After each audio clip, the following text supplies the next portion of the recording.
recording. Okay. Hare Krishna, everyone. I'm very, very honored to be with you.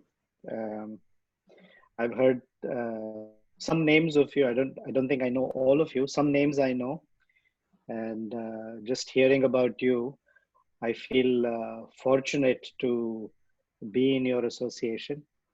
And something that I really like is, and I've been doing this for 16 years, is to be with young, fiery people that have a burning desire inside to do something that's useful for themselves and for the world. And I'm assuming you're all like that, because I've heard that you have that fiery zeal in you. So I really appreciate that you take the time out to be here today. We'll start with invocation. So we get the blessings of Srila Prabhupada and our Guru Parampara. And we'll take it from there. Om Ajnanatimirandasya Jnananjana Shalakaya Chakshurunmilitam Yena Gurave Namaha Shri Chaitanya Manobhishtam Sthapitam Yena Bhutale Swayam Rupa Kadamahyam Dadati Swapadantikam Vancha Kalpatarubhyascha Kripa Sindhubhya Evacha Patitanam Pavanebhyo Vaishnavebhyo Namo Namaha Jai Shri Krishna Chaitanya Prabhu Nityananda Shri Advaita Gadadhara Shivasadi Gaura Bhakta Vrinda Hare Krishna Krishna Krishna Hare Hare Hare Rama Rama Rama Hare Hare.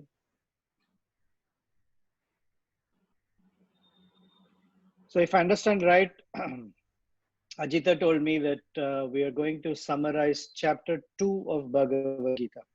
Yes, Prabhuji. Is that right, Ajita? Yes, and couple of people are joining from for the first time. Yesterday we had a Bhagavad Gita webinar, and from there they have come for the first time. But otherwise, everybody else has gone through the first 2 chapters of Bhagavad Gita.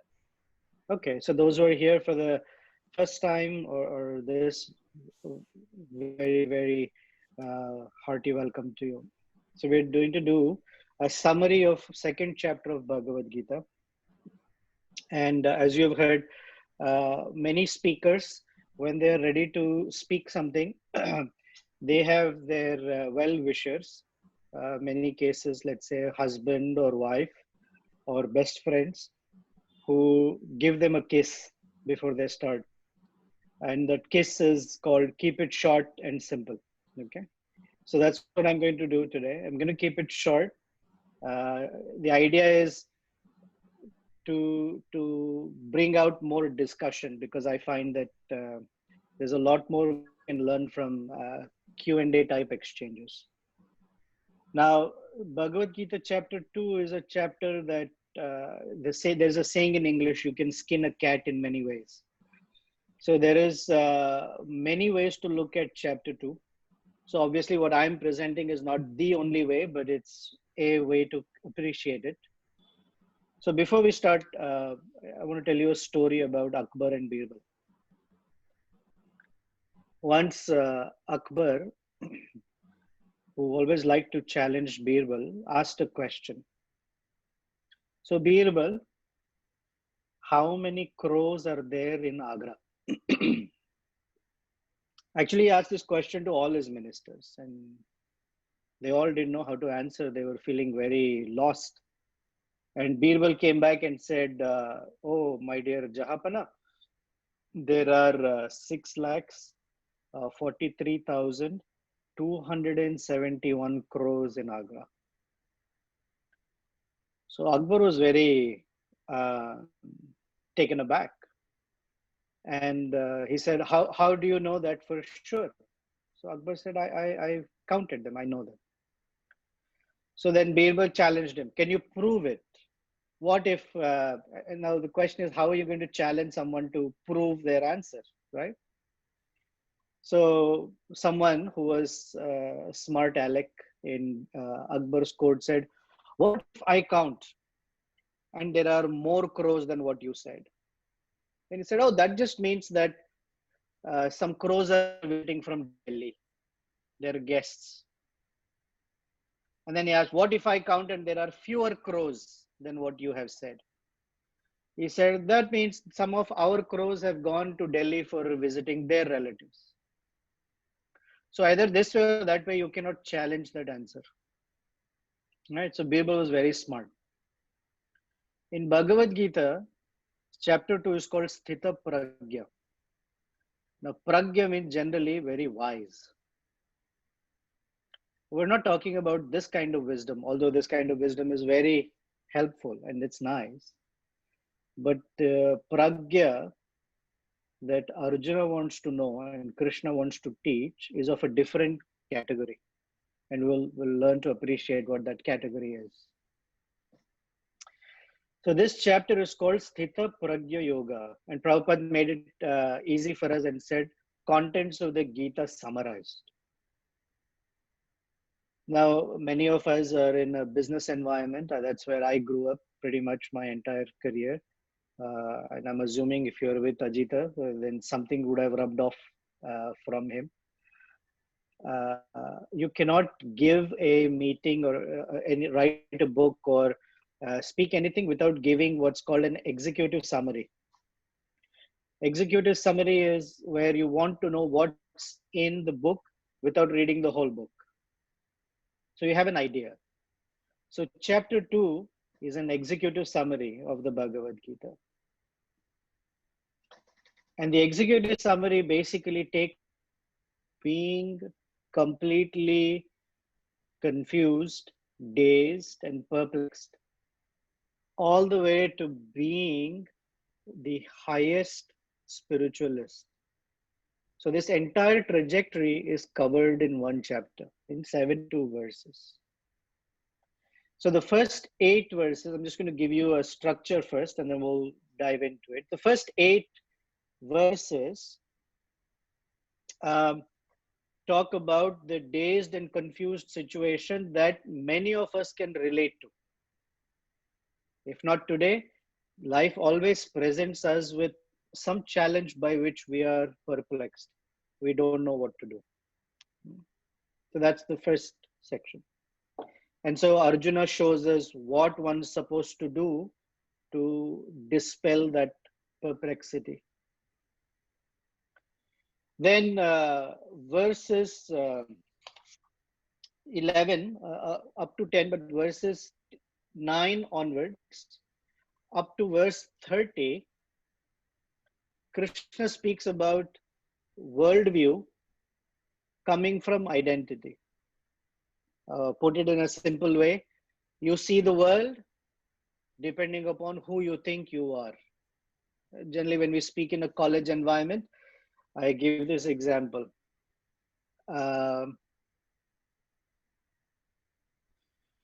Let's say there's, right now in India, there's some tension with Pakistan, some tension with China. And as soon as China or someone does something, we have this sense of, I need to do something for my country. It's excellent. Where does that idea, I want to do something, come from? It comes from my identity as an Indian. If I don't see myself as an Indian, then whatever China does to India doesn't bother me in one sense, because I don't identify myself as Indian. Or just from an Indian perspective. Or let's say sports team, okay. Throughout my childhood, there were only 2 sport teams that played soccer, Mohan Bagan and East Bengal. No one else seemed to play soccer at all. I don't know why. But depending upon who I identify with, if I am a fan of one team, then I root for that team. Okay.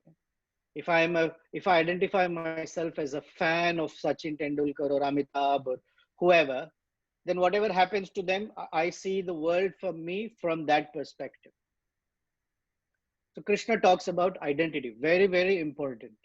In our life, whenever we are in a situation, it's important to ask who is suffering or who is confused, and your answer will be right in front of you. Okay, so that's what Krishna is speaking up to verse 30. Then from 31 to 53, Krishna talks about our duties. What are we supposed to do in this world now that we know what our identity is? Many of you may become entrepreneurs, some will get jobs. If you go to a workplace and say, someone will ask you, who are you? Oh, I'm the new trainee, or I'm the new analyst. And they'll say, very good, and walk away. But nobody tells you what you're supposed to do. Then you'll be looking around here and there saying, what am I supposed to do? So if you have an identity as an analyst, then you have certain duties as an analyst. If you're the manager, you have certain duties as manager. If you're the watchman, you have certain duties as watchman. Security, I should say. Okay, so depending upon your identity, we have duties. So Krishna describes that there are, and some from 54 to 72, Krishna describes who is a sthitapaggi, a person whose consciousness is always stable or wise. We find that we are wise in certain situations and completely confused in many. But how to be wise and knowledgeable in all circumstances of life? Now, that is not easy, but that's not impossible either. And so Krishna is teaching us that one can attain that state, and there are some characteristics. So Arjuna wants to know, one can attain that state by these things: having a clear idea of identity, performing one's duties, and elevating oneself to that consciousness. Just as you get a promotion or extra bonus from working, one who performs one's duties gets a reward, and that reward is of a higher consciousness. And in that consciousness, one can see Krishna. Now, seeing Krishna face to face is not as important as feeling the presence of Krishna in one's life all the time.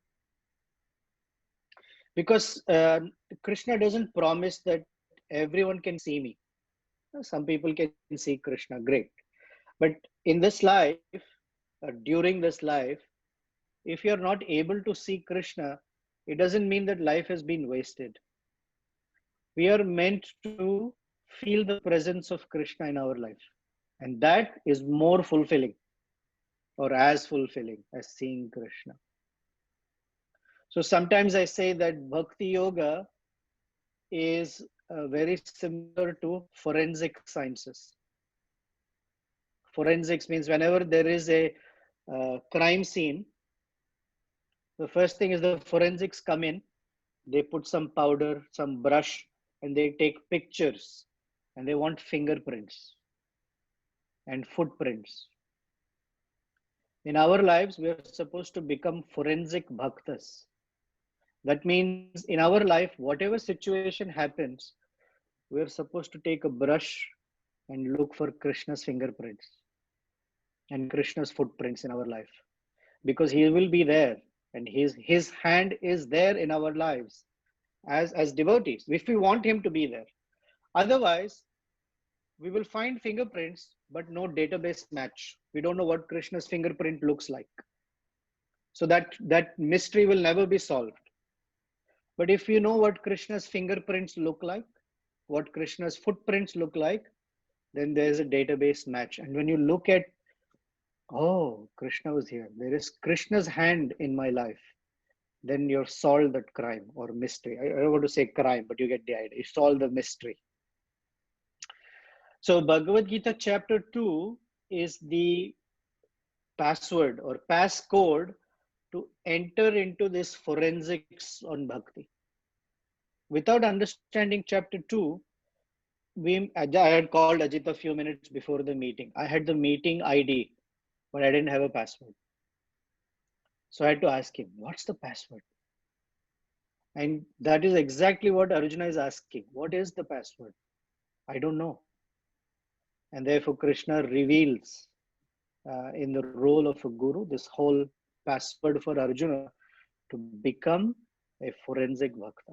Just for today, I'm using the word forensic bhakta, but it's not a common term. I'm just using it to stress a point. So that's sort of the structure of chapter. I thought we'll go in a little bit in detail, just sort of summarizing key sections of the chapter. Should I continue? Give me a thumbs up if you want me to continue. Okay, good.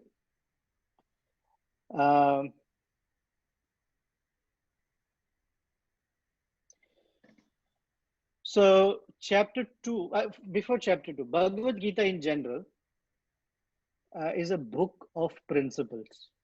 It's not details. And if anyone is looking for details, then you're looking in the wrong book. So when I used to speak Bhagavad Gita at a university, one time someone challenged me and said, where is it in Bhagavad Gita where it says you cannot drink tea? I said, it's not there in the Bhagavad Gita. So the person, oh, so see, but you're telling me don't drink tea or coffee. I said, but that's not the point here. Actually, in Bhagavad Gita, Krishna says don't eat fruits. So many of my friends ask me, what fruit do you like?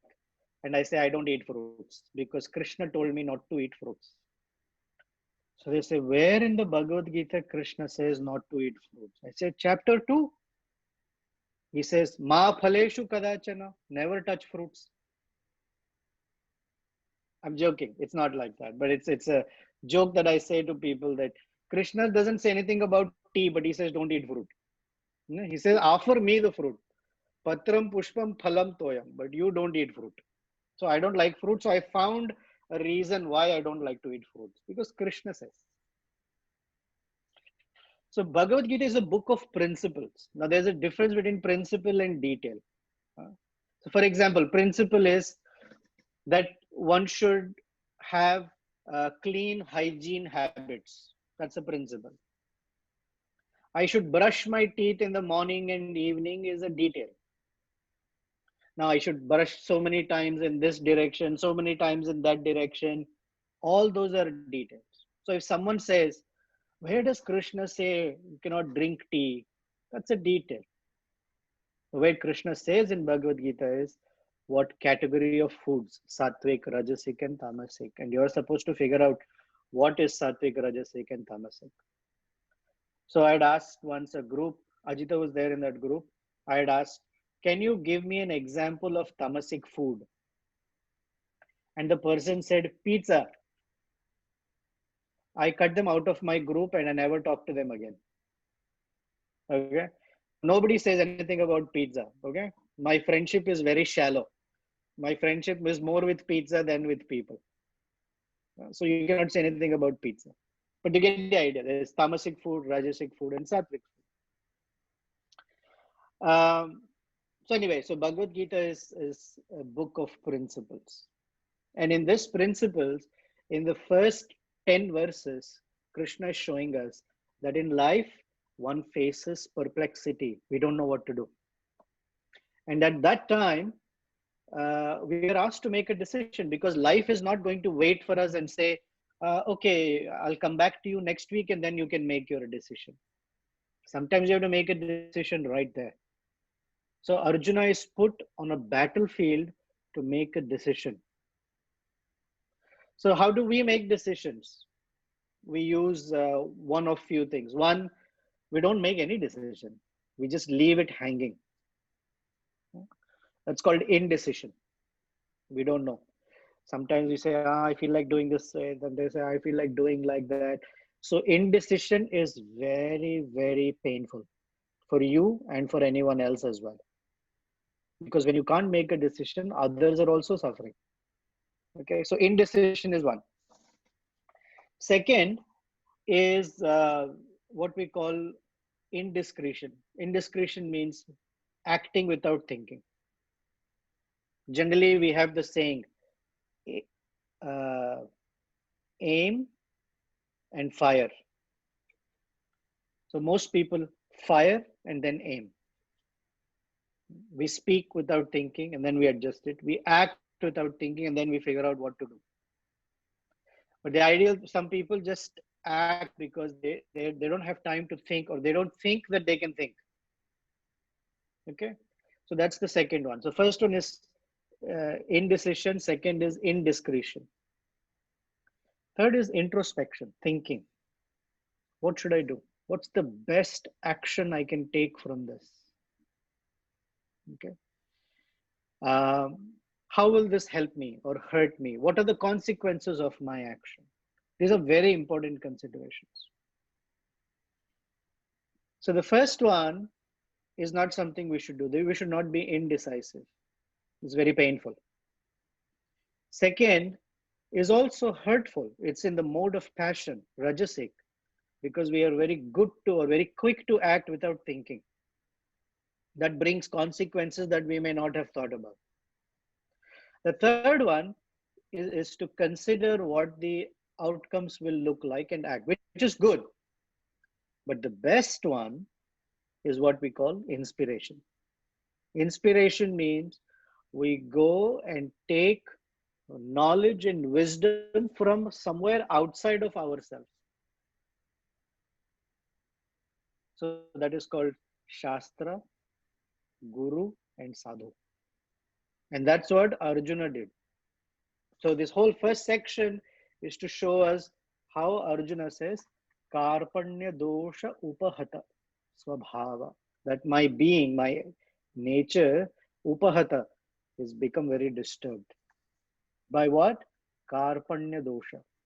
So Karpanya dosha means the fault of perplexity. I'm not able to decide or decipher what I'm supposed to do. So he says, Shishyaste aham, I become your disciple. Shishyaste means you discipline me. Disciple means one who's ready for discipline. Shishya is the root of the word shishya is from the word sash. And sash means to subdue or to discipline. So shishya, shastra, all of this come from the same root word. So he says, Sishya steham, which means you tell me what I'm supposed to do and I will follow. Shadhi mam tvam prapannam. Prapannam, I am asking you humbly.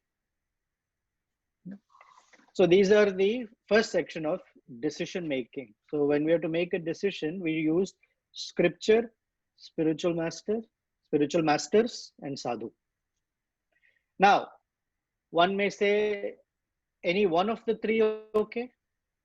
And the answer is no, all three are required. If I just take Shastra, there is a problem. Prabhupada explains in the introduction to Bhagavad Gita that Shastra is like going to a pharmacy. In a pharmacy, there are all types of medicines. And all medicines don't apply to me. So if I don't know what my problem is, I will tell the pharmacist, jara julab ka goli de dena. Then our problem may become worse. Or we may think something is the problem and we may take constipation medicine. We don't know. So for taking the best advantage of the pharmacy, we need a good pharmacist or a doctor. And that's the guru, has to prescribe the medicine. And we need sadhus so that our conviction in the medicine grows, because the guru can show the sadhus and say, see, look how this medicine has worked for others. Oh, we call them reviews in our language. We look at reviews. What have other customers written? Ah, yes, they liked it. 5-star review. Very good. But these are complete strangers we have never met, but their word makes a lot of meaning for us. Right? So like this, in our scriptures are all the great sadhus. In our life are great sadhus whom we see and say, oh, that medicine, by following their spiritual master, look at how their life has become wonderful. So that means it will work for me also. So we need all three, not one of them. Now, sometimes we don't have scripture. At that time, even one is enough. but they one cannot speak without scripture. So all three are always required. So when we read Bhagavad Gita, if we don't have Prabhupada commentaries, then people like me will say, oh, Krishna says, don't eat fruit. Very good. Ma phaleshu kadachana. Very nice. That's the danger of it. So then in the second section, oh, then Krishna says that one should become trained in spiritual life. And that is what a guru does. They train their disciples. Now somebody may say, why do I need training? Well, without training, one cannot perform their duties. Some may say, I heard about Bhagavad Gita from my grandmother. I heard Ramayana stories from my uncle. Great. When you get a job, ask your uncle and grandmother to tell you what to do at your job place. It's not going to work. So when it comes to spiritual life or any duties as a businessman or craftsman, whatever, you need training. Then what to speak of spiritual life? One needs training, and training can only be done under a spiritual master. All right. So then Krishna begins Arjuna's training by saying, Arjuna, you gave me all reasons why not to fight. And they're excellent reasons. They're not good enough. They're good, but not good enough. Because you're missing the very basis of making a decision or consideration. The basis is that you're not this body. So Bhakti Siddhanta Saraswati Thakur tells us a story. I'll tell you a story. Story is okay, right? I cannot speak without stories. So we're good with stories. So there was one person called Dada Thakur. And Dada Thakur had many followers. But Dada Thakur was a fool number one. But his followers told him, oh, you're so amazing. So he really thought, yeah, I'm actually very amazing. And so he became the village intelligent person. And everyone was like, oh, Dada Thakur, Dada Thakur. There was one person who was an intelligent fellow actually, and he said, this village will become doomed if Dada Thakur becomes more popular. So I need to find an actual sadhu to come and debate with Dada Thakur and defeat him. Then it will make sense.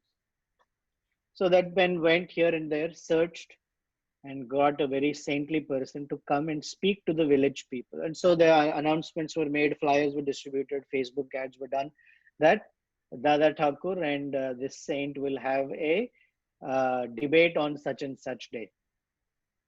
The whole village was gathering. There was a lot of buzz around it. So Dada Thakur asked his followers, who's this guy? They said, Dada Thakur, why are you worried? Ye to aapke baएं हाथ का खेल hai. Don't worry. You're such an expert. Any question you have an answer.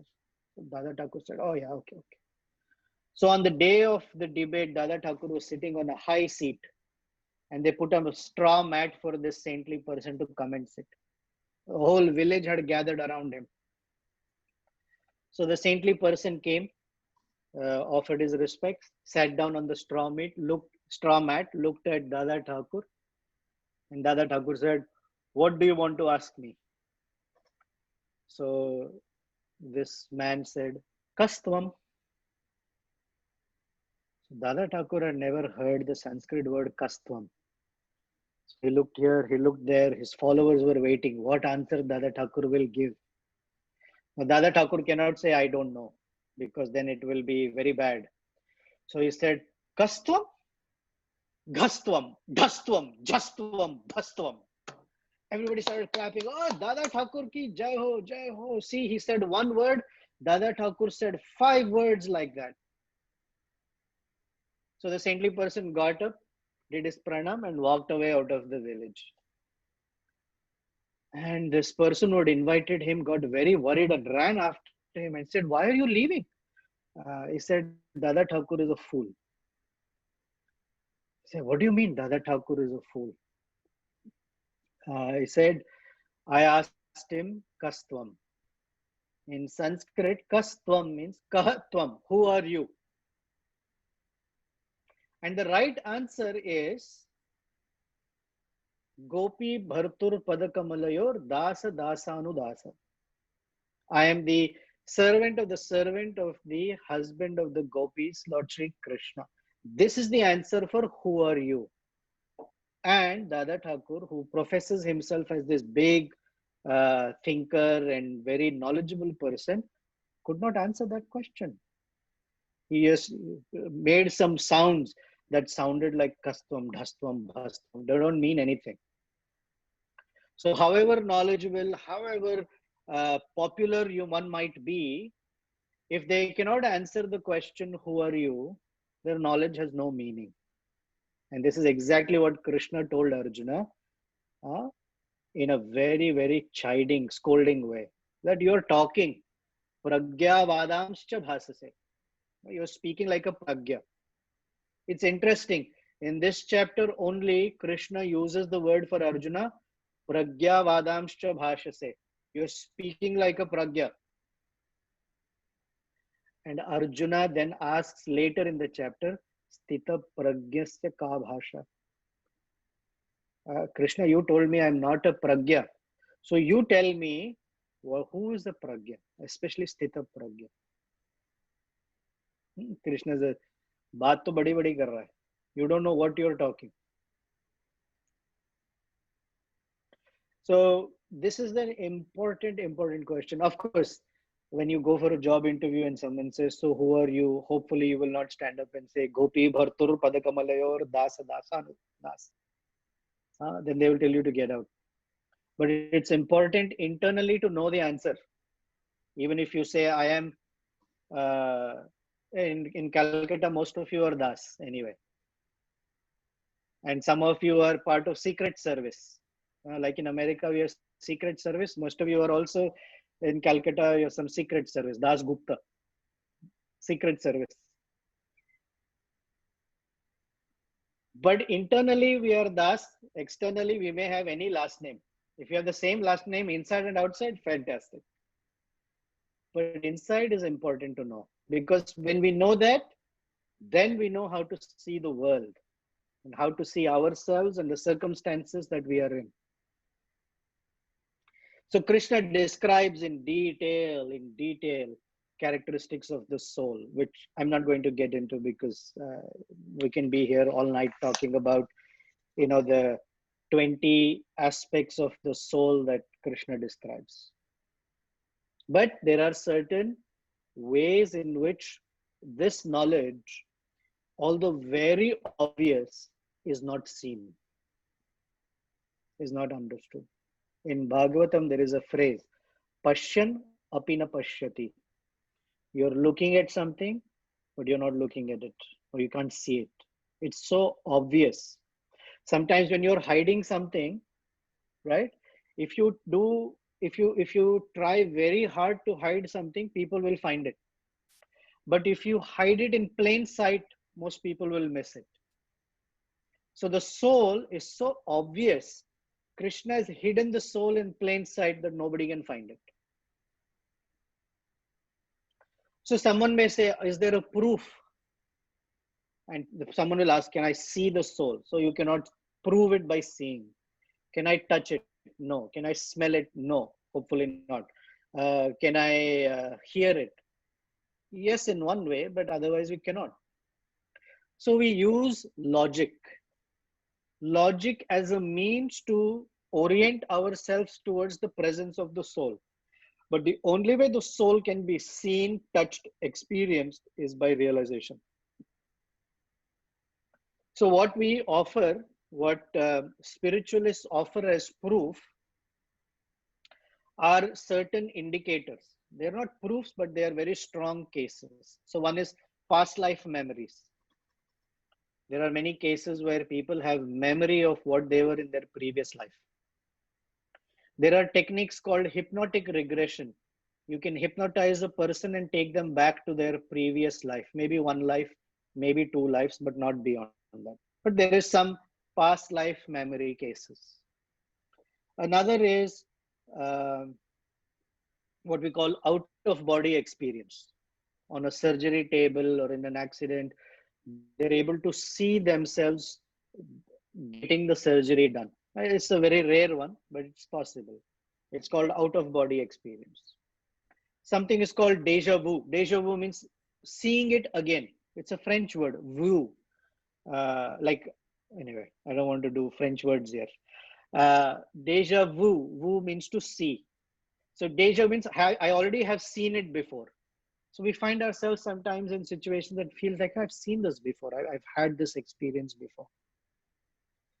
Or we find child prodigies. Certain children have this expertise. A 3-year-old will play trabla or mudranga like anything. A 2-year-old will recite some shloka or sing a song or play soccer. It's unbelievable. So generally these are from previous lives. So etc. There are others. So Krishna establishes the presence of the soul to tell Arjuna, you have considered the angles of point of view as a king. When you gave me 5 reasons to not fight. First was as a king. Great. Then as a husband or a father. Okay, that one also. Then as a human being. But in all of this, you have forgotten the actual identity as Atma. And so your duty is not clear to you. So in the third section, Krishna then describes that there are 2 duties for every human being. 2 sets of duties.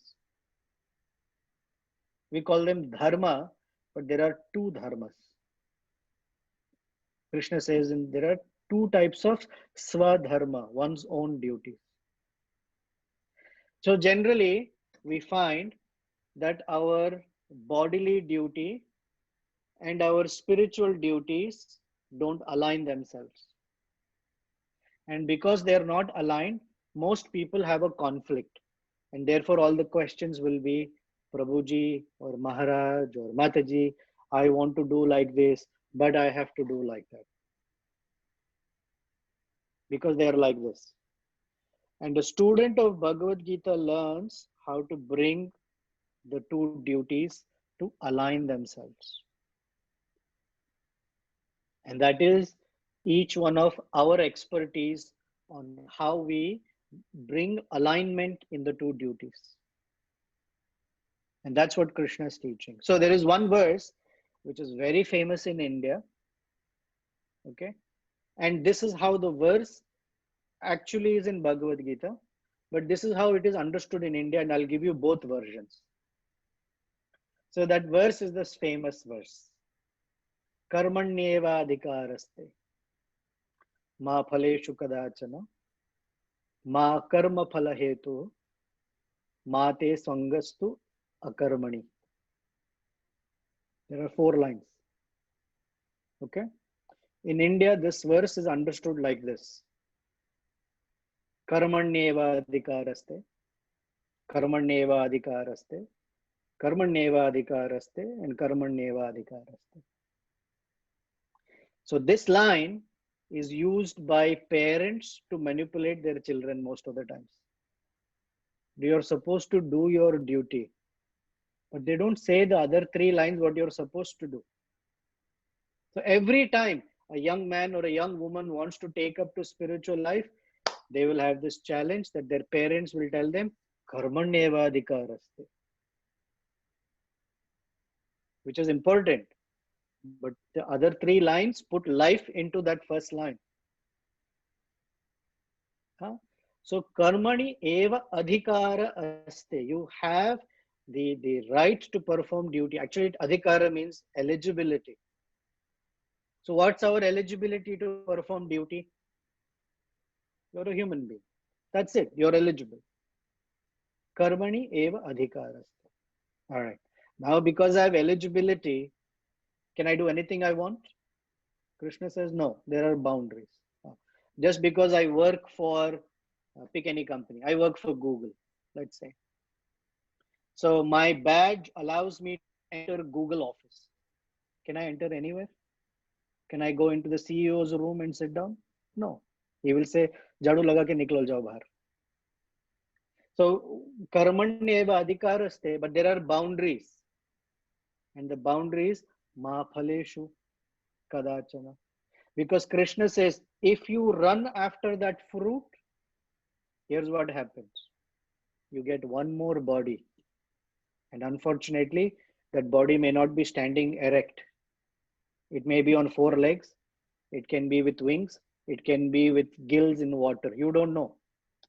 Or moving with your chest like a worm or a snake. So Ma Phaleshu, Krishna is very loving. He's telling, be careful. Just as a parent tells a child, be careful. Ma Phaleshu. And he says, Ma Karma Phala Hetu. Don't go for the carrot.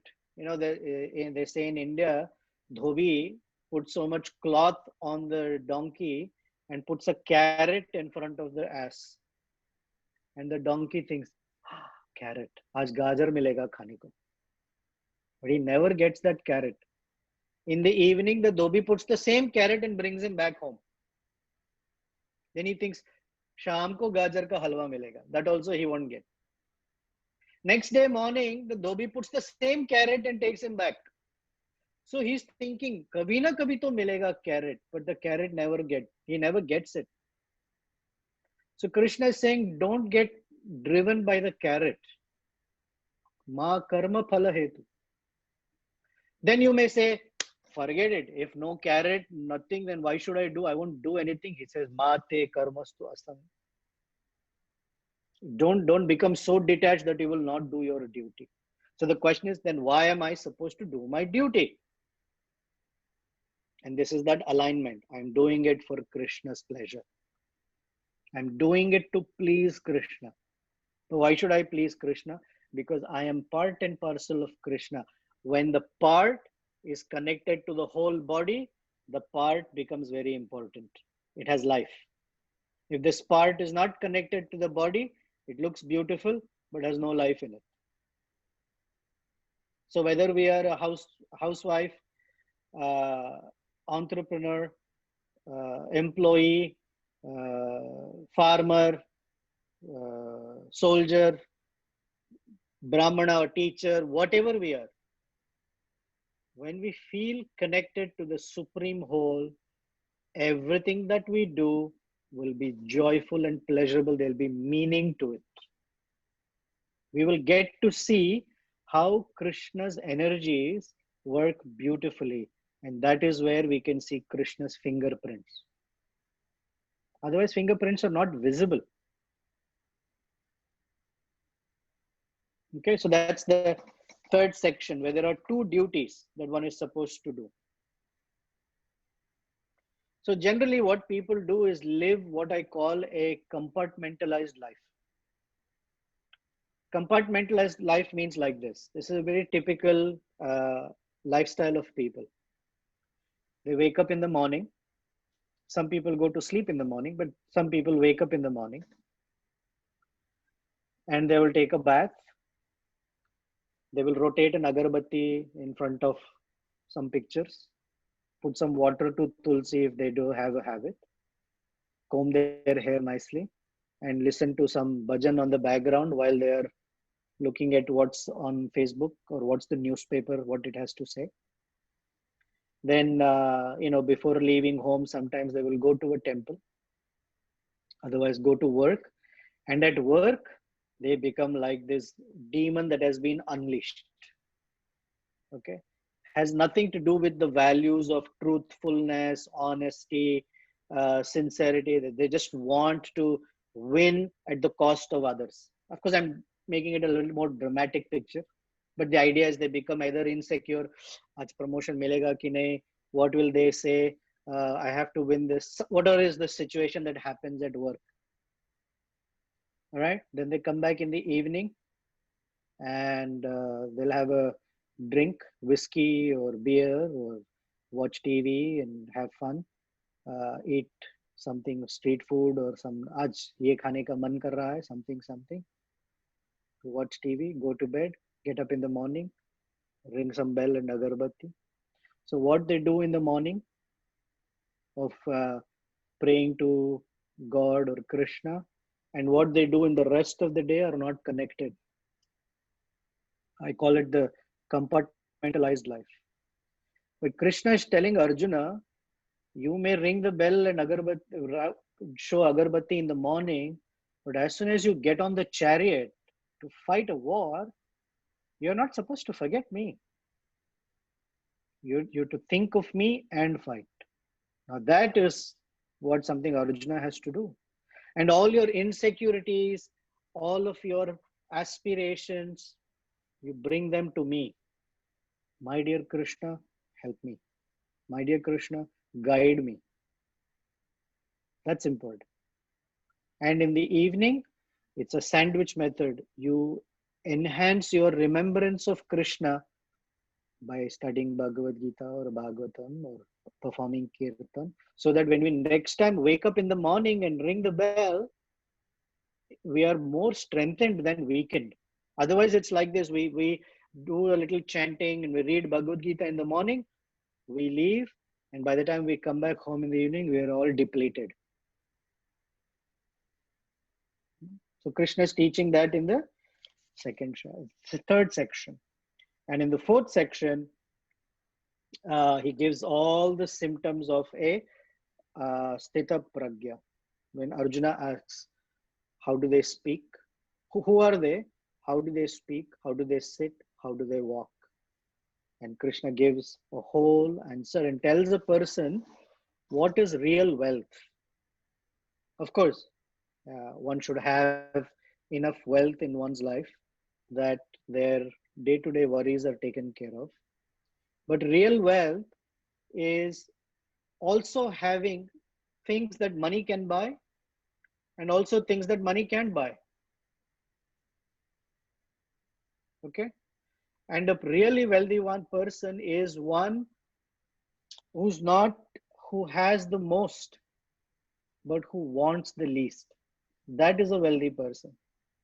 Now, when I say wants the least, doesn't mean you have to live poorly. Wants the least means a person is able to give. A one who's not wealthy always wants to take. So they see the world as opportunities for taking.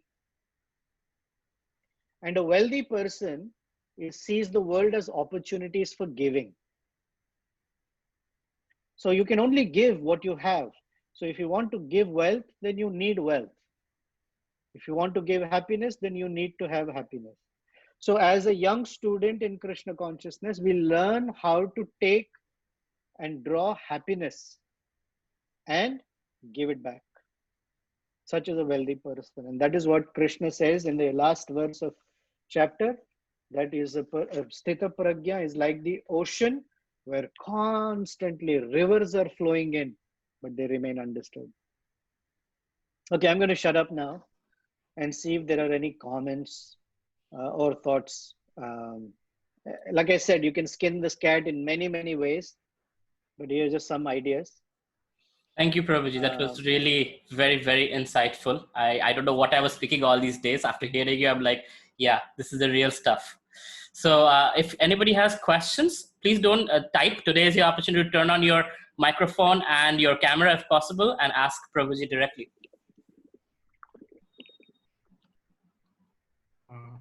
I'll be a little selfish. I'll jump into the thing first. Please do. and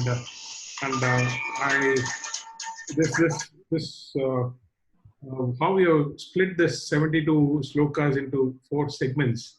The other day I was also asking Avelo about it. Can you give me that for 700 slokas? How the segmentation? Yeah, so segmentation for 700 slokas, I'll say it, I hope I don't sound cheeky, is 18 chapters. Yeah. Okay, so Vyasadeva has organized them in 18 chapters because they go through a progression. The first is Arjuna Vishada Yoga, is giving us the whole progression. So the same progression that's in chapter 2 is expanded in 18 chapters. Arjuna becoming confused. Then he's getting to meet a guru. Krishna is now going to become his teacher, not friend. Then Krishna says, what is Karma Yoga? That's chapters 3, 4, and 5. But the difference between 3, 4, and 5 is in 3, one is working, and in 5, one is working with knowledge. And the one in 4 is actually that knowledge, transcendental knowledge, Jnana Yoga there. Okay. Then in 6, Krishna is saying, now that you have this knowledge, you perform dhyana. That means you contemplate on what you have learned so far and how to act. That makes you eligible to see Krishna in the world. That is 7th chapter, where Krishna says, I'm the taste in water, I'm the light in the sun. This is the beginning of seeing that fingerprints. Then Krishna in chapter 8 says, one who learns like this becomes eligible. They get their ticket to go back to this eternal spiritual world, Vaikuntha. Then in 9th, Krishna says, what do you do with that eligibility? You have to learn. You have to prepare for that trip. And that trip preparation is this chapter 9, 10, 11, and 12 of Bhagavad Gita that form the core of the Bhakti chapters. Then Krishna gives a whole philosophical reasoning for all of this, because Bhakti means you connect the head and the heart. The head is the cold philosophical pieces, right? That's chapter 13 onwards is all cold philosophy. Chapter 7, 8, 9, 10, 11, 12 is all warm heart stuff. Krishna saying, I am like this, my devotees are like that, this is how I think, this is how I interact with my devotees. It's all here. This is the chapter 13, 14, and all of that. And then 15, he brings this and this together. Purushottam Yoga. Then 16 is a little, like in a credit card application, you have that fine print that says, I'm not responsible for this. This is your own responsibility. So Krishna in 16 tells us, hey, here are all the downfalls if you don't follow properly. High interest rate. The interest rate is you get another body as a lower species, right? And in 18, he says, pack your bags, let's go. Amazing. Thank you so much. Oh, you're welcome, Venkatesh. Are you in Calcutta too?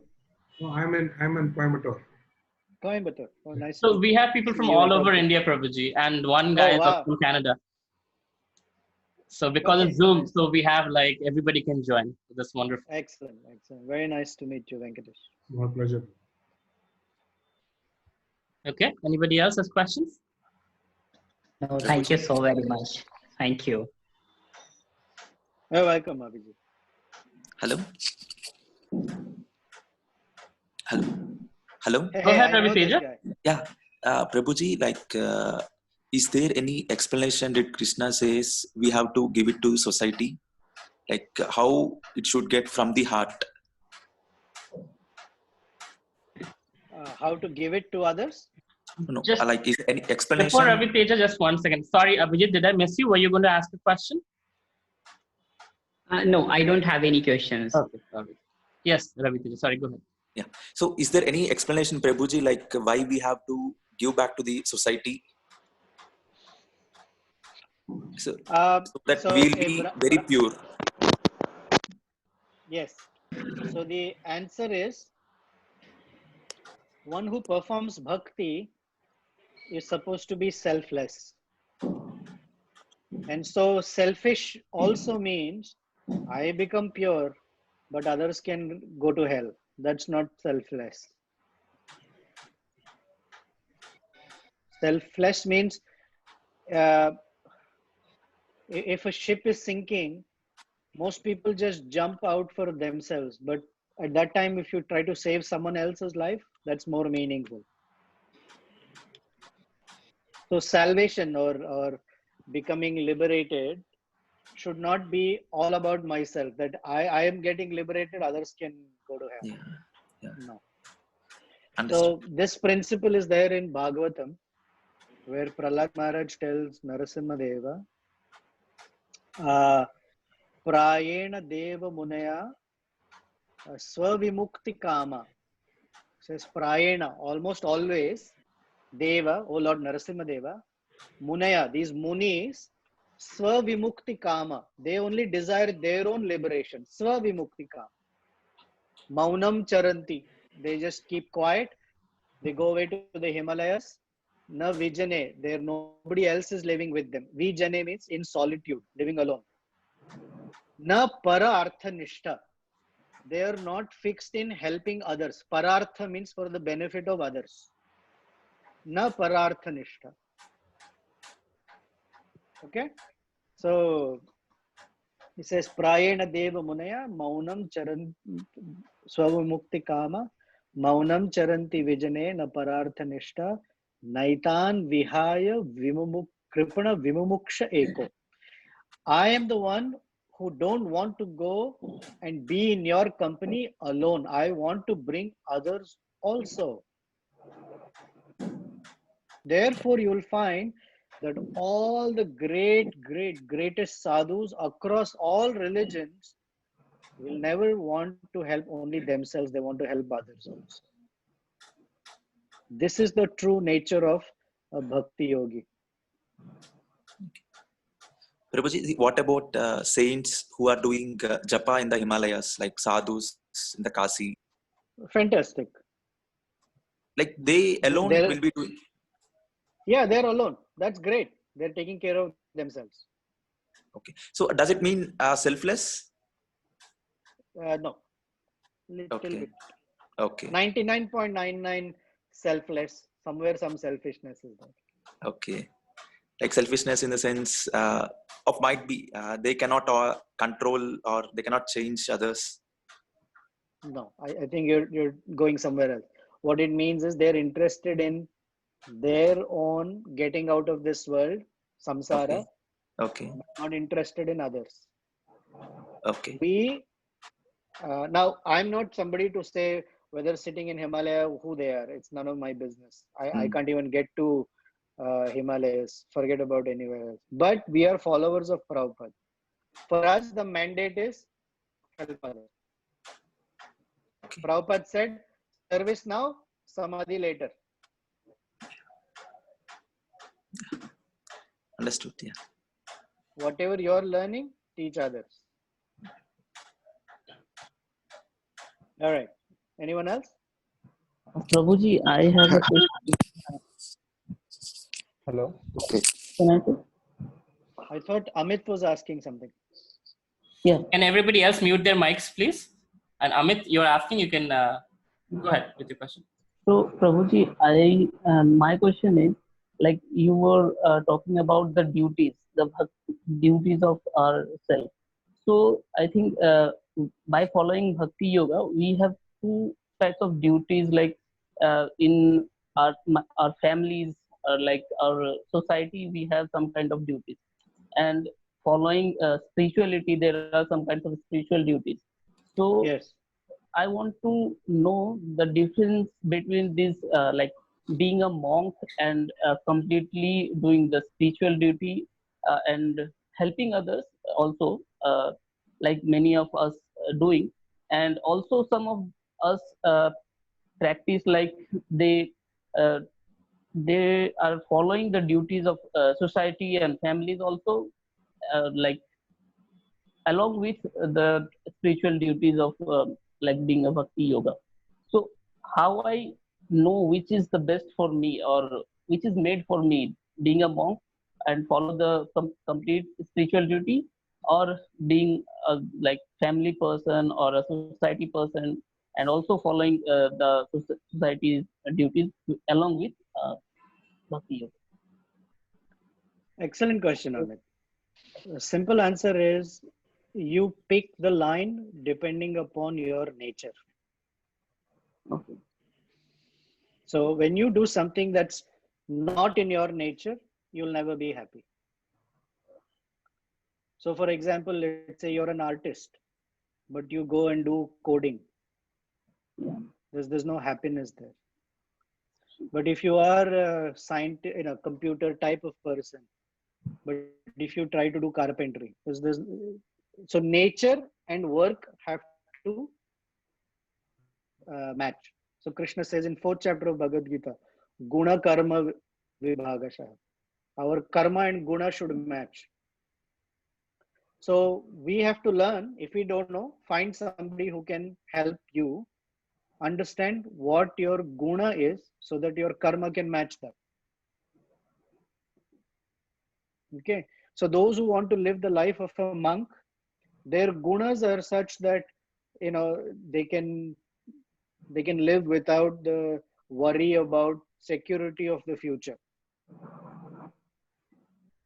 Someone can live without a house or a wife or a husband or this one. Someone can live like that. Someone needs companionship. Someone needs children to feel fulfilled. Someone needs to earn money to feel like, okay, I feel secure when I have money, etc. So it depends.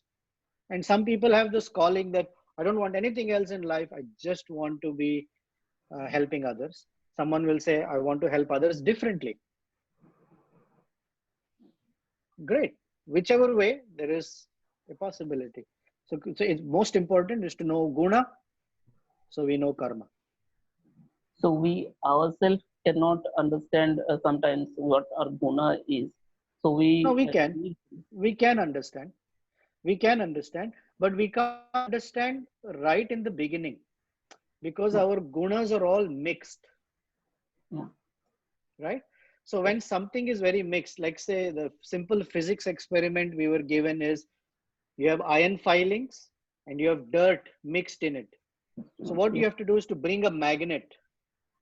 Yeah. When you bring a magnet, because of the magnetic field, all the iron filings get aligned in a particular way and they separate from the dirt.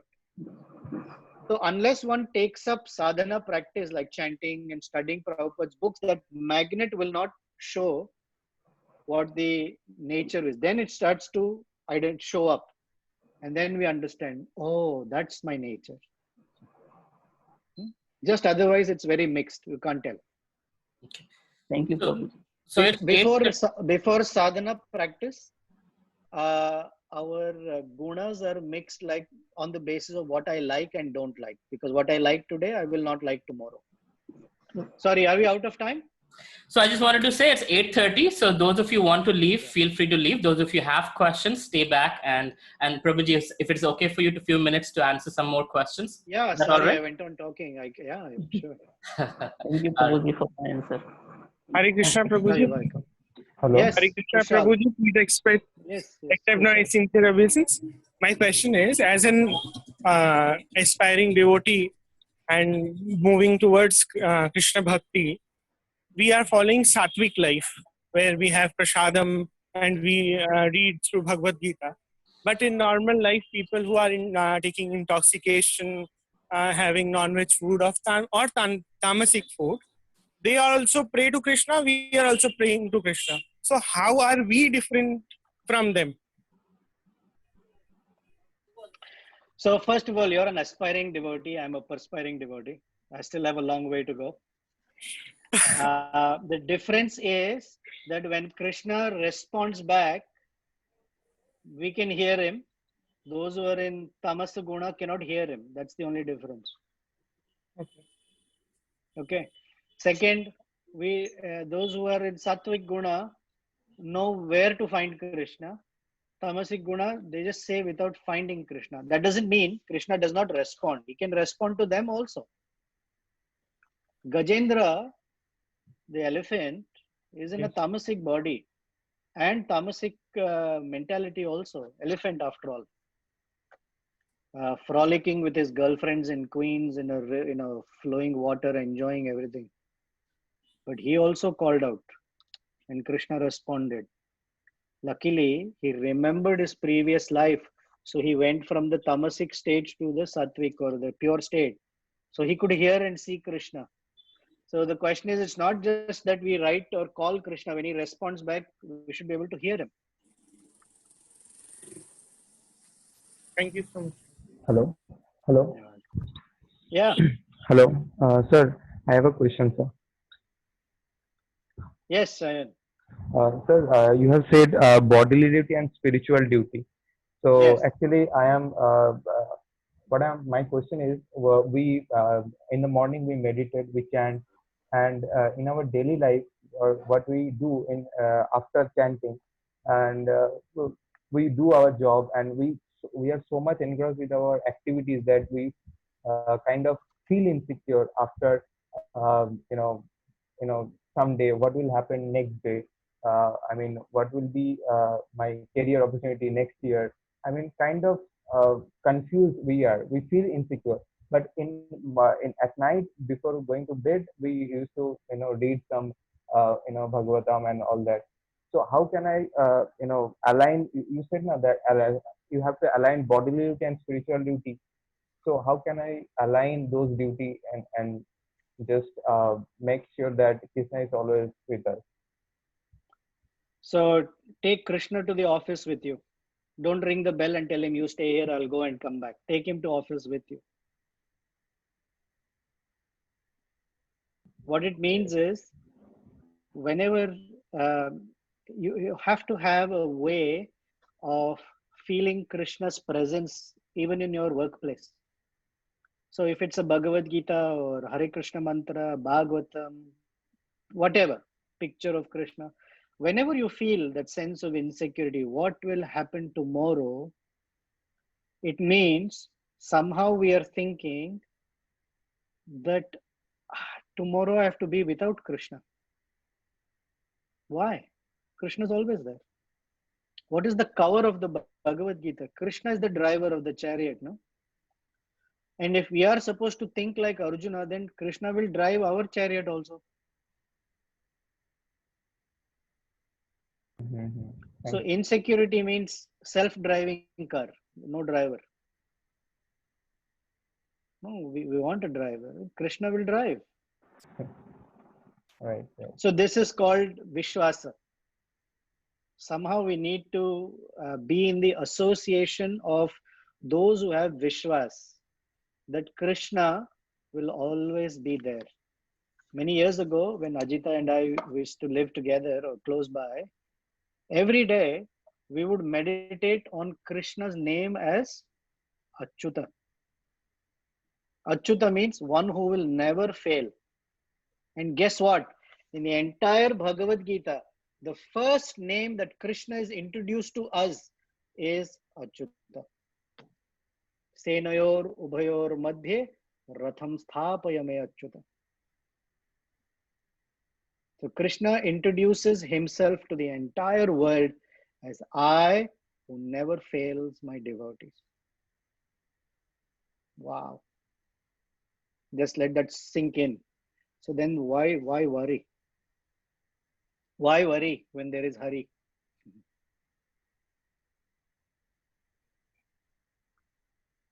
Right. Amazing. Hare Krishna Dandot Pranam.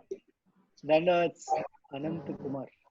Oh. Bro, Hey I have a Arijit, are you going to sing and ask a question? Yeah, actually. Okay. I am overwhelmed to just see you virtual, but still we got the opportunity to see you. Thank you so much to Avelo sir to give us the opportunity. So my question is, you are giving an anecdote and a storyline like medicine shop and our problem and the solutions and all those stuff. So when we are finding a guru, how we can understand what is the best fit, or we shouldn't find it whoever we are whomever we are meeting as a devotee, we need to put our trust on them and make them our guru, or accept us as the devotee, or how we can find the best fit, because there are several doctors but everybody cannot understand my biology and give me the best medicine. So there must be a best fit, I think. So how can I find that I am having the best fit with this with this respected mentor, and how to choose that thing in spiritual path? Excellent question. Prabhupada said, do your research. Don't accept blindly. Don't reject blindly. So put your guru to test. And then your guru will put you to test. You have to put both, they test each other. So in any relationship, you want to find out, hey, what is this person's qualities? How are they? So I'm not going to use, I'm going to use the analogy of marriage. Sorry, but we're not necessarily marrying the guru, so not in the direct way. But when there are many girls and many wonderful girls or boys, but that doesn't mean I go and marry anyone and everyone. I find my best fit. Okay. So generally people's values of marriage, let's say either in a girl or a boy, or looks, money, things of that. So I've always said that in a marriage or such relationships, uh, jokingly I say that kheer is very nice. Pizza is also very nice, but kheer and pizza together is not very nice. So it's not that the girl or boy is very good, the girl or boy on this side is also very good. That's not the point. The point is, do they match together? That's important. So for matching, you don't ask what they can give me. The first important is, what do I need? What do I need from a guru? That's the first thing to ask. And find the person who can match that for you. Not whether they're popular or not popular, or good looking, or they have very nice kurta or nice beard flowing. What is it that I need, and whether that personality can give to me. So even in our family of devotees, there are so many fantastic persons. But what am I looking for? Do they have the time for me, for example?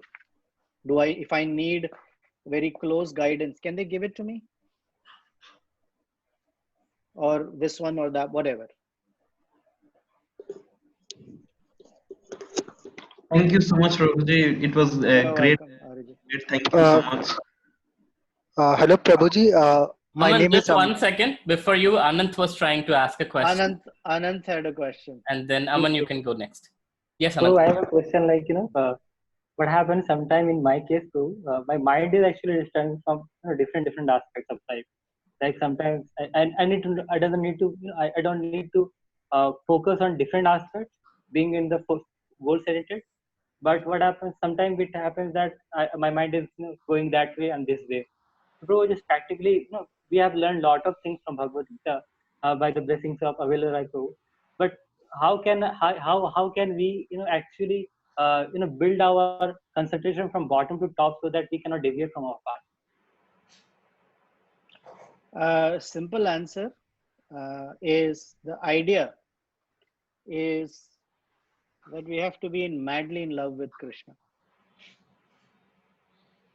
Because the person that, Prabhupada uses this example. When a young man or a young woman gets attracted to someone else, morning till night, they're only thinking about that other person.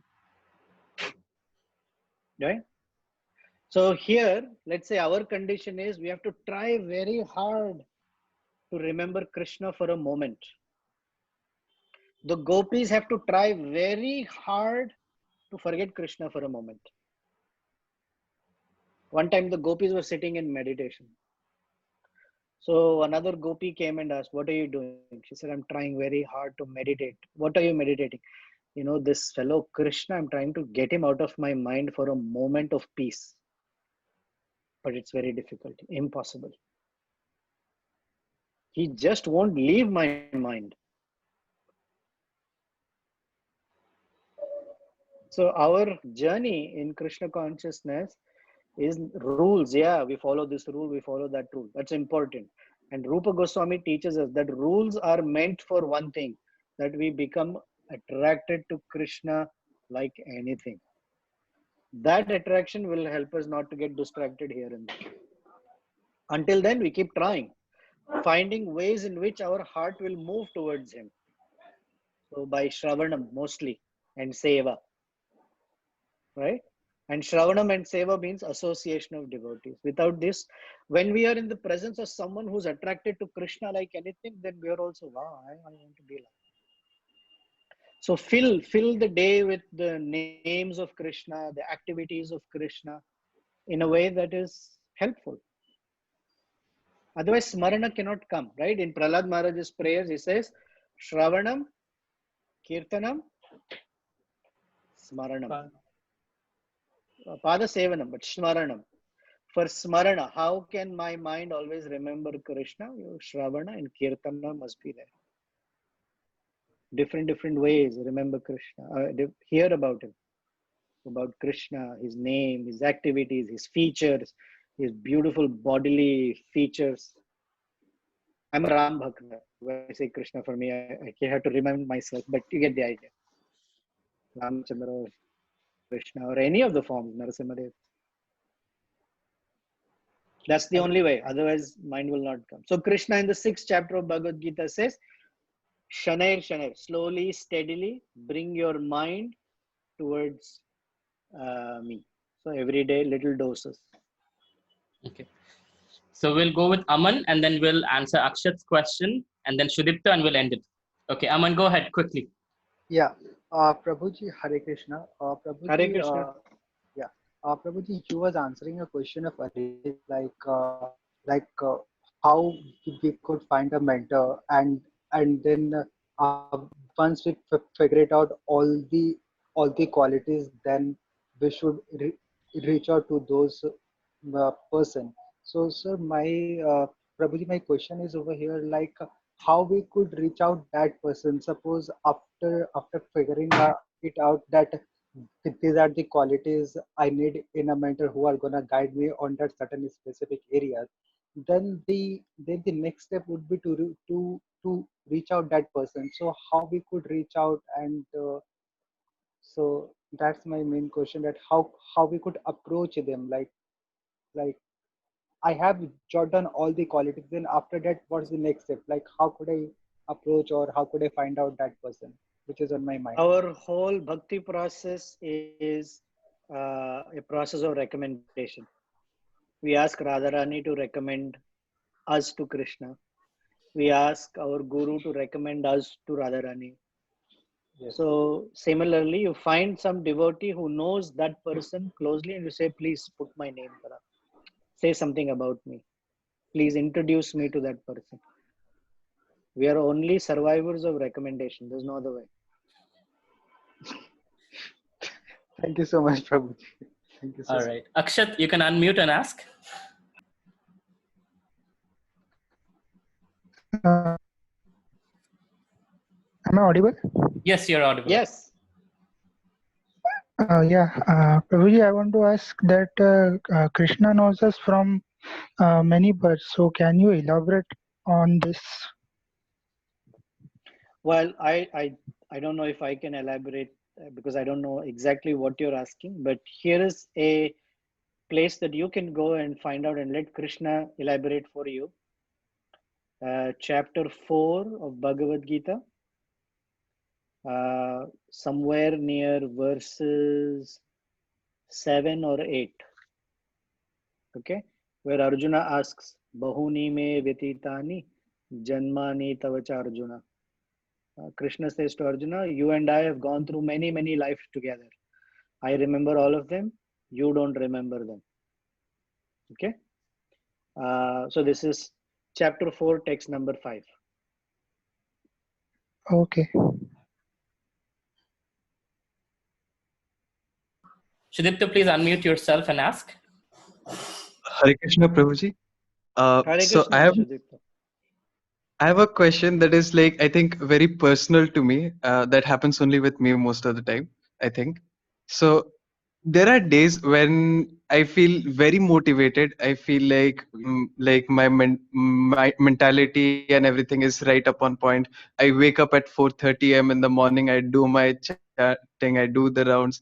I'm my discipline level is so good that I'm satisfied with myself with the things that I'm doing, and also the same goes with my work.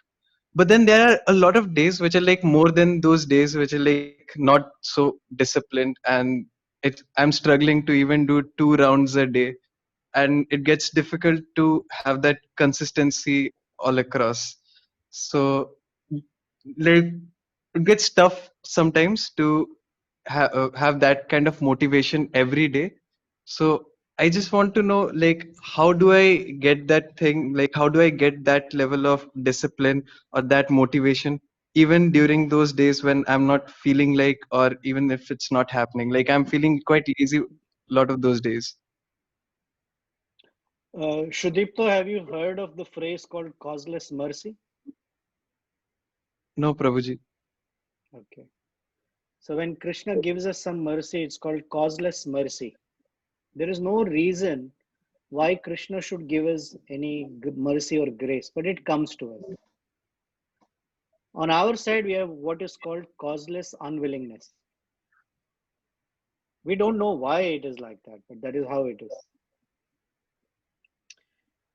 So our graph of bhakti is usually highs and lows.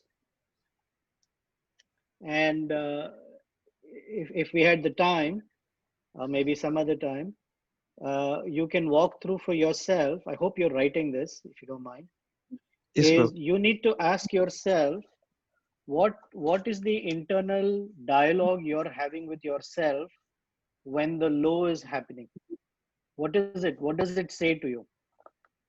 For example, I don't have time, I don't have interest, or today I don't feel whatever, etc. So you need to do a little analysis of that internal dialogue. Second, uh, one needs to be clear as to where the goal is, where one is going towards. Sometimes that's not clear. And if that's not clear, then there is no motivation to doing what one needs to do. What's the goal? And a third is give someone the authority to kick you in the seat of pants if required. Got I it, mean, we Prabhu. all do. In our life, we all have friends who will tell us, come on, get up. In Bhagavad Gita, Krishna is constantly telling Arjuna, Uttishtha, get up. Don't just sit there. Uttishtha Bharata. Stand up and fight. And he calls him Bharata, means, hey, you're coming from such a great lineage. What are you talking? Uttishtha. If you see chapter 1 and 2, how many times Krishna tells Arjuna, Uttishtha Bharata, get up, come on. Get up and fight. So don't give in to that. Have someone else tell us, hey, come on, get up. Got I it, mean, I Prabhuji. don't know you, so I'm just giving you a very quick answer. I'm sure if we sat down, we can go more into detail. But I'm afraid of Avelo, sir. All right.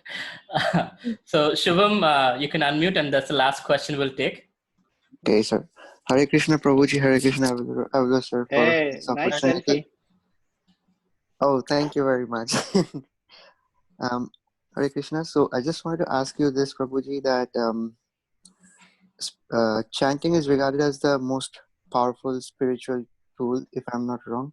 And how would chanting make us perfect in our path towards Krishna consciousness? Like so much so that we become absolutely flawless, and even someone like me who doesn't have a guru as of now find himself a guru, so that like we can walk that path flawlessly and reach Vaikuntha. I mean, that may not be the aim for me though. It's just that I wanted to ask you, like, how is chanting regarded as so powerful that it can make us flawless towards Krishna consciousness? So first is we cannot see Krishna. We cannot hear him. We cannot touch him, taste him, smell him. So we have that method is not available.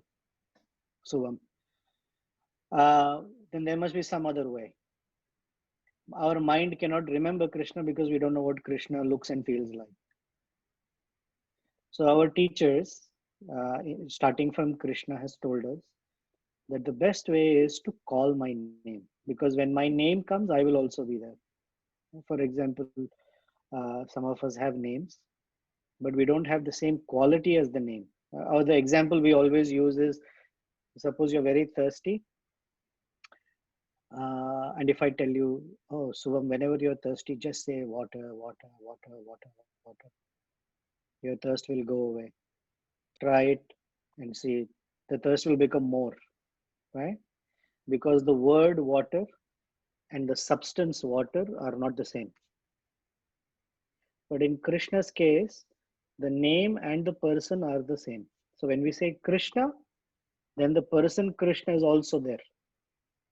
When we say the name Vaikunthapati, Lakshmipati, that means all his opulence is also there, or Achyuta, right? So name and the person are non-different. So that's one understanding. Another is, suppose you're feeling very cold and there is a fire that is on the other side of the room. What do you need to do to feel warm? You need to walk towards the fire, correct? The closer you get, the warmer you become. Similarly, the name is the means by which we can become closer to Krishna. That's our way of being drawn by Krishna, by his name. So we feel the warmth, we feel the presence of Krishna. Thank you, sir. The theology of the holy name is a very deep topic, a very big topic as well. But just this couple of principles.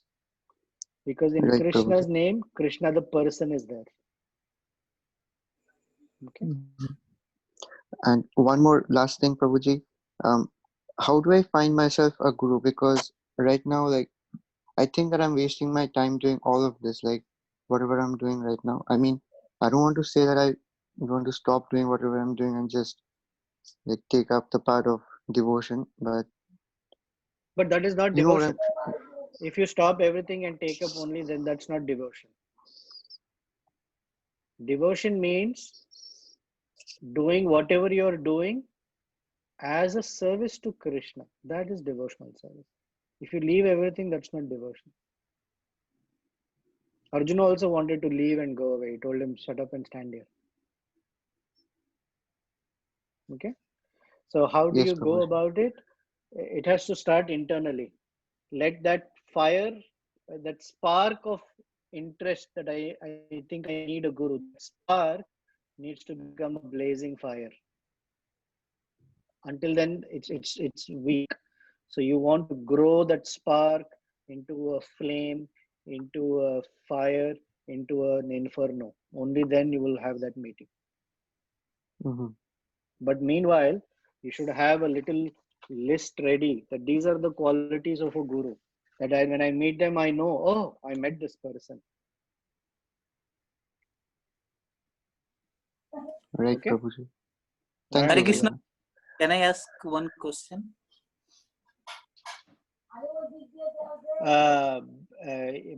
What is your name? Yeah, myself, Gopal Kundu. Gopal proposes and Ajita disposes. So whatever he agrees or not.